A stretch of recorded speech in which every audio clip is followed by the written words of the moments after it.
മഞ്ചേശ്വരം കടമ്പാറിൽ യുവ അധ്യാപികയും ഭർത്താവും മരിച്ചതിന് പിന്നിൽ ബ്ലേഡ് മാഫിയാണെന്ന സംശയത്തെ ബലപ്പെടുത്തുന്ന ദൃശ്യങ്ങൾ പുറത്ത്.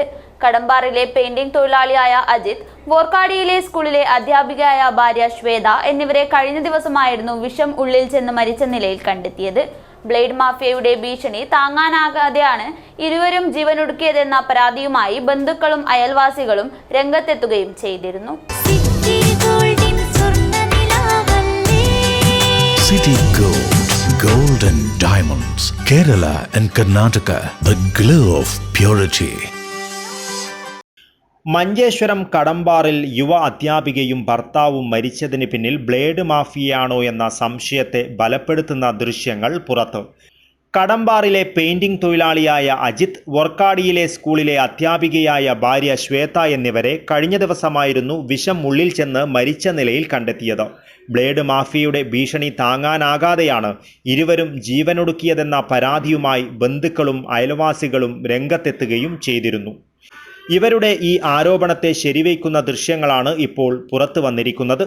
ഒരു സ്ത്രീ സ്കൂട്ടറിൽ ഇരിക്കുകയും രണ്ടാമത്തെ സ്ത്രീ ശ്വേതയെ കയ്യേറ്റം ചെയ്യുന്ന രംഗങ്ങളുമാണ് ദൃശ്യങ്ങളിലുള്ളത്.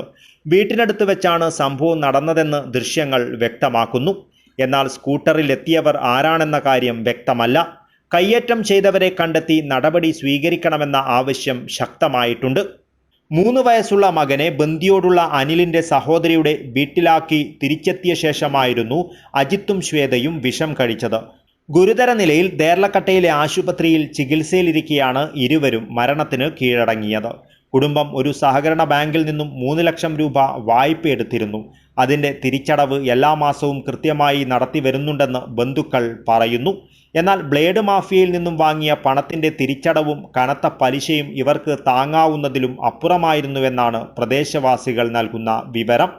ഈ മാസത്തെ വൈദ്യുതി ബില്ലും കേബിൾ കണക്ഷൻ്റെ തുകയും ഇവരുടെ പ്രയാസം കണ്ടറിഞ്ഞ് അയൽവാസികളായ കുടുംബമായിരുന്നു അടച്ചത്.